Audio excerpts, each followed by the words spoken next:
A gente agora dá sequência aqui no Issa Bahia a série de entrevistas com os candidatos à Prefeitura de Salvador. Hoje, na 9ª e última entrevista da série, é dia de saber quais são as propostas para a capital baiana do candidato Rodrigo Pereira, do PCO, Partido da Causa Operária. Ele tem 34 anos, nasceu em Simões Filho. É a primeira vez que se candidata a um cargo político. Rodrigo Pereira, nosso convidado, portanto, na edição de hoje do Issa Bahia. É com ele que a gente conversa agora. Seja bem-vindo. Bom dia, candidato.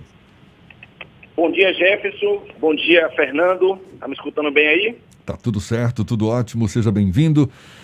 E assim como a gente vem fazendo desde segunda-feira passada, a entrevista tem 20 minutos de duração com 30 segundos de tolerância, tempo que começa a ser contado a partir de agora. Candidato, o senhor aparece em último lugar na sondagem de intenção de voto, a Tarde Potencial Pesquisa, a sondagem que está sendo divulgada hoje. Vai ter um tempo de rádio e TV bem curto para expressar suas ideias durante a propaganda eleitoral. Como é que o senhor espera reverter essa situação, convencer o eleitor de que é a melhor opção para governar Salvador?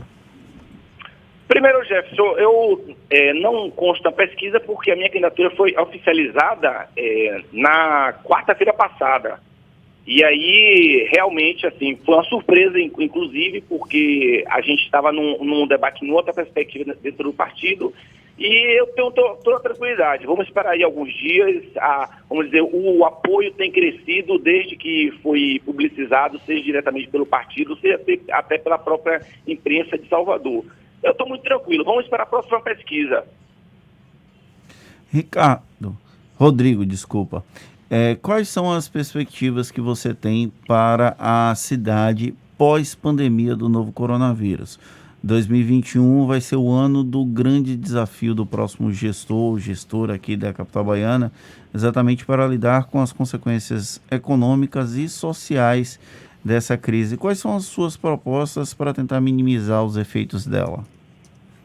Fernando, para a gente, assim, nossa campanha tem como eixo central, não sei se vocês viram, os ouvintes já chegaram a observar, já leram sobre a nossa opinião, fora Bolsonaro e Lula candidato, Lula presidente.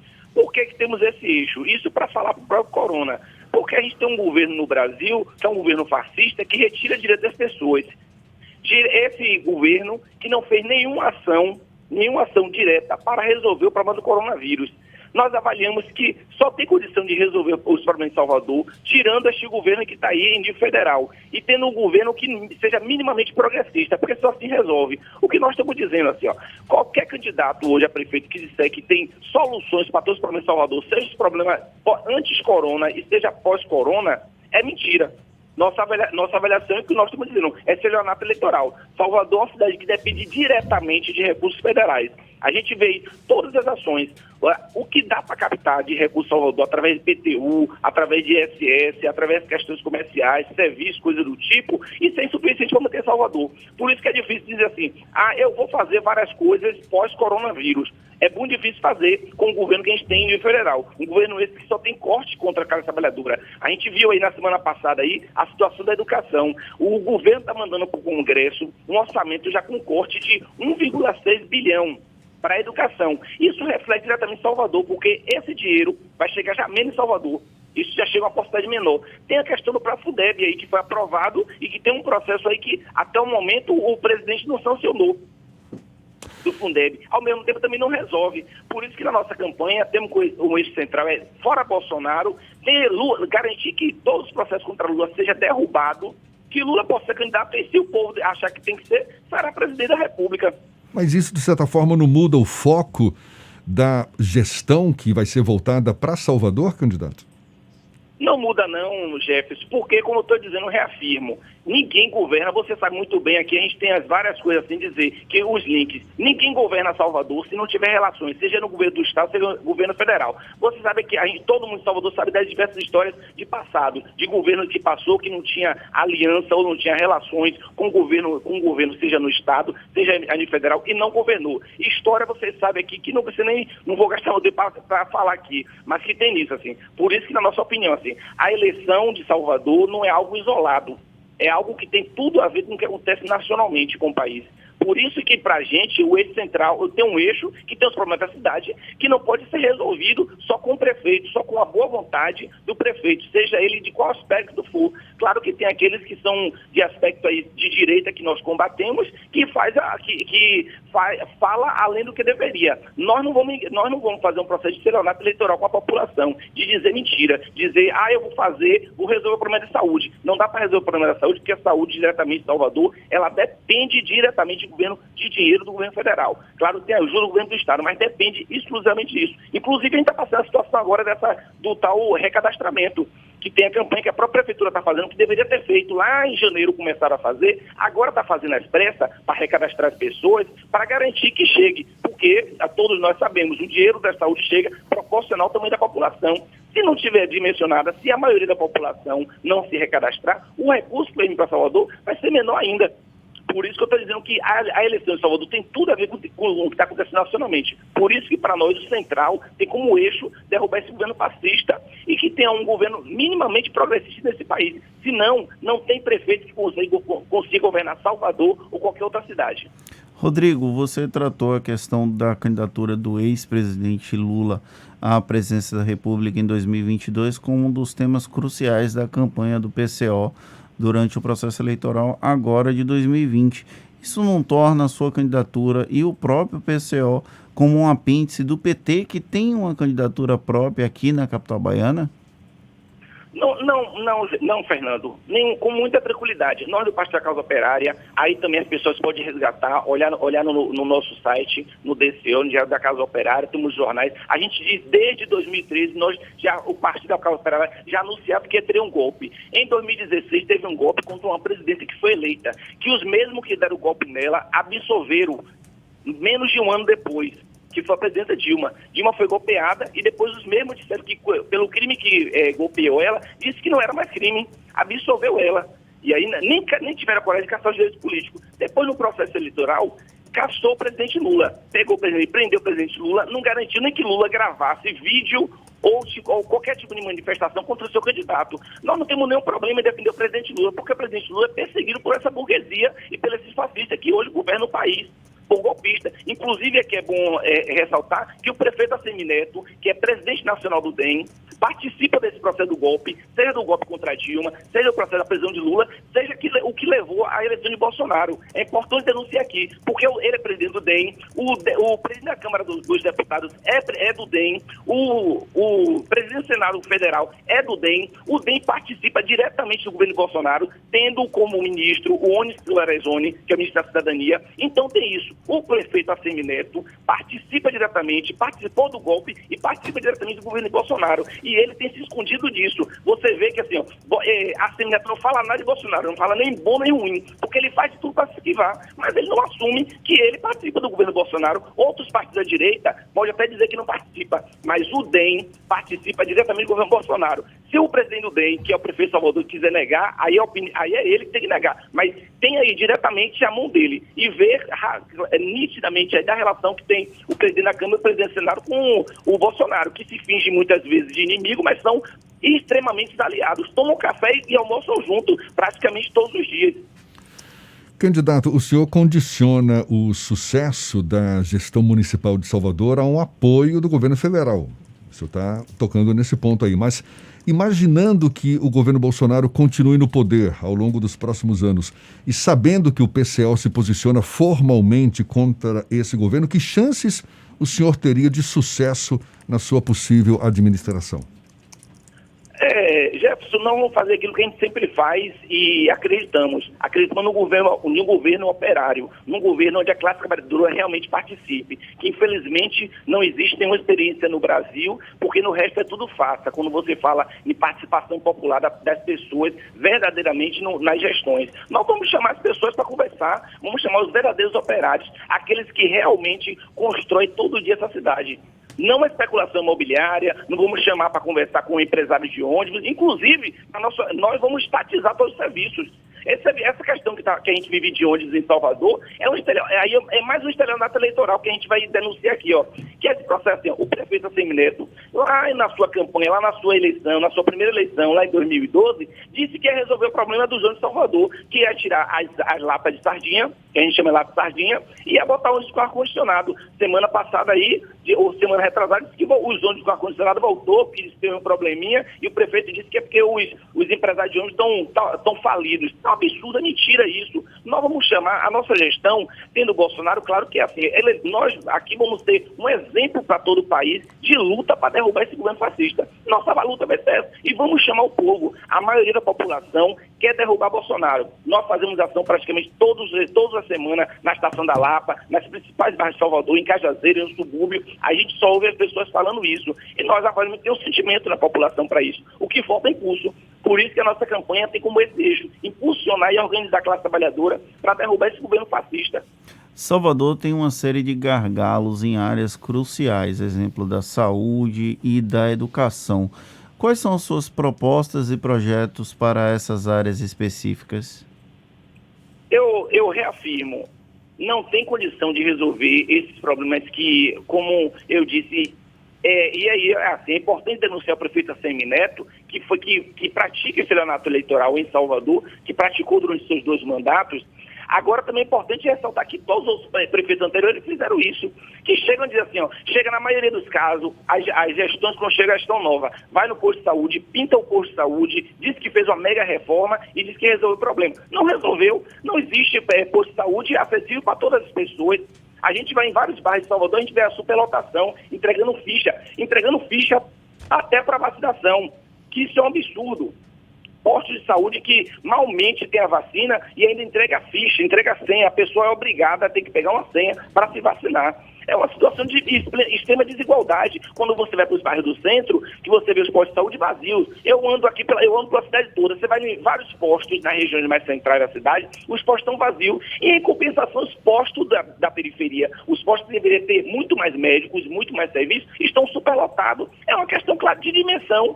Tem um processo aí que é nitidamente incorreto do método, sendo que assim, o setor que é privilegiado, que mora no centro, que uma grande parte tem plano de saúde, beleza, você não quer no posto, o que custa no posto, se você fizer um bom posto de saúde, por exemplo, no subúrbio ferroviário, que se desloque até lá. Agora você tem um processo de subutilização, que você chega em posto de saúde nas regiões centrais, os funcionários, não por culpa dele, mas eles estão lá à disposição, mas não tem que atender.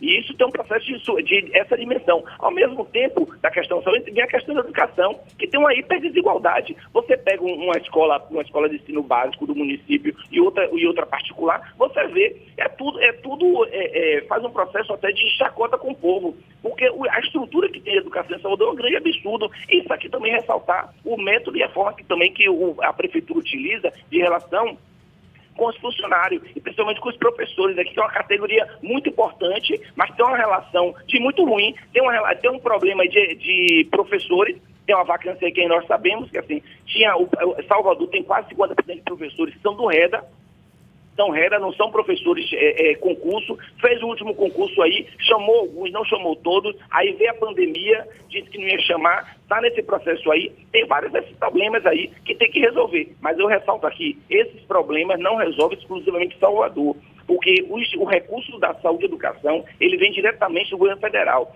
Se não tiver um governo comprometido com essas pautas, não tem condição. E aqui eu vou saltar um outro exemplo aqui, que me veio aqui a cabeça, que eu lembrei aqui. Antes do golpe até a presidenta Dilma, ela garantiu para Salvador umas centenas aí de creches. E o prefeito Assemineto naquele período se recusou, porque a contrapartida da prefeitura era só arrumar o terreno, arrumar a área, regularizar a área, e o governo federal teria dinheiro para construir essas creches. Por exemplo, essas creches não foram construídas.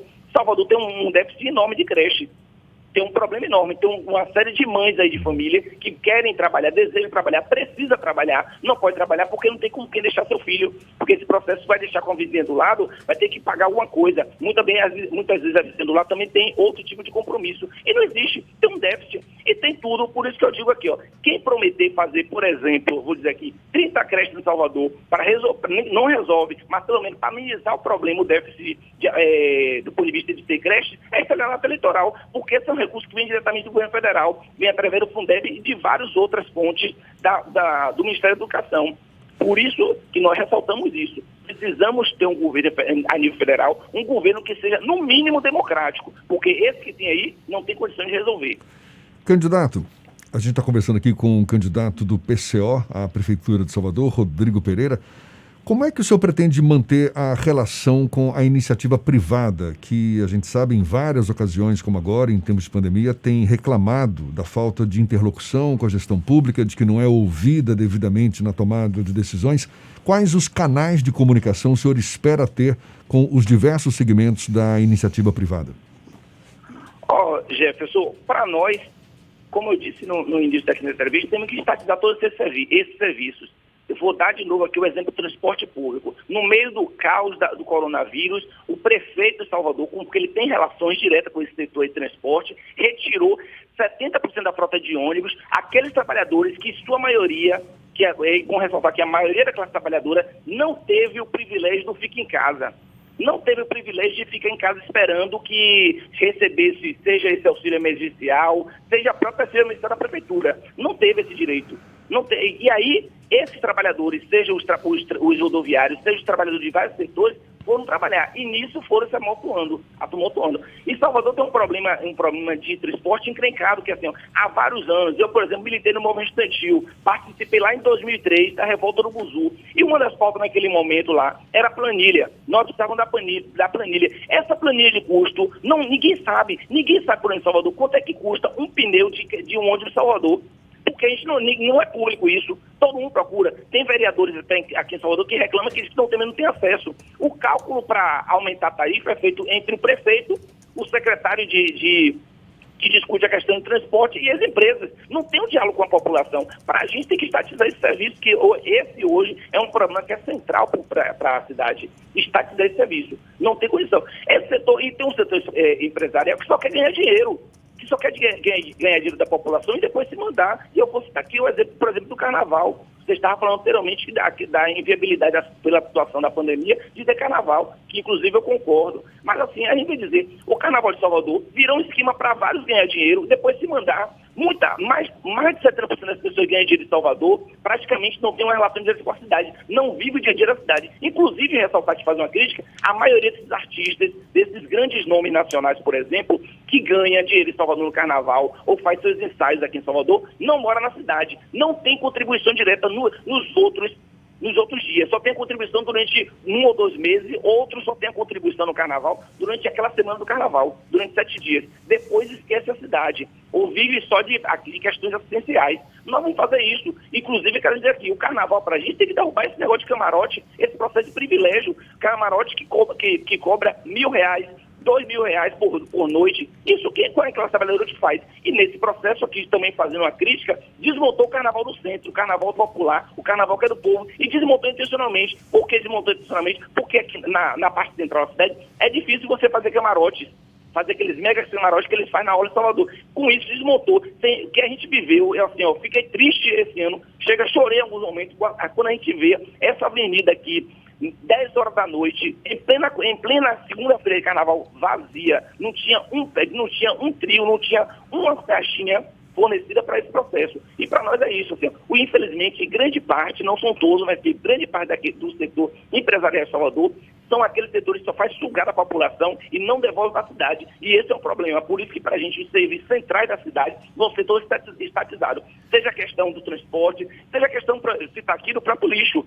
O lixo de Salvador tem um problema de há muito tempo, que não é de agora. Vem lá da ideia gestão em Baçaí, que inclusive ele é do prefeito Semineto. Rodrigo, o PCO é um dos partidos que caminha para ser atingido pela cláusula de barreira e pode deixar de existir nos próximos anos. Você, com essa campanha, também vai tentar mobilizar para que a população conheça um pouco mais sobre o partido, para que ele não deixe de existir? Fernando, o partido não deixa de existir. Porque assim, a gente tem na lógica brasileira que o partido só existe se ele tiver dinheiro público, né, que é o dinheiro do fundo partidário. Os partidos não deixam de existir. Alguns partidos, porque tem esse vício, pode deixar de existir. O PCO, por exemplo, que já existe há 27 anos, há muito tempo, se dependesse do recurso do fundo, mesmo na regra anterior, que não era nada assim tão democrática, se o PCO dependesse, o PCO não existia mais. Porque o recurso que era repassado e agora praticamente a gente pode dizer que é tão irrisório, não paga nem a luz do partido, da nossa sede nacional. Do tudo que a gente acumula, o dinheiro que recebia não pagava anualmente nem a luz do partido, a gente dizer assim. Isso não vai, vamos dizer, empatar, incomodar ou inviabilizar a vida do partido. Claro que a eleição também para a gente é isso, é um momento que a gente tem de divulgar o programa do partido e nesse processo, sem dúvida, nós vamos mobilizar os amplos setores da classe trabalhadora aqui para que entre no partido. Sem dúvida, esse vai ser o momento que a gente vai convocar, apresentar o programa do partido para que elas entrem, mas não para seguir nesse processo da regra eleitoral, para entrar nessa regra ou não fazer o vale tudo, como muitos partidos fazem, de sair filiando gente, saindo colocando gente, abrir mão do seu programa só para ter uma granazinha e depois entrar no esquema de que todo mundo é igual. Nós não somos todo mundo igual, nós vamos fazer a nossa campanha apresentando nosso programa político. Candidato, nosso tempo está chegando ao fim, só tem 30 segundos para suas considerações finais.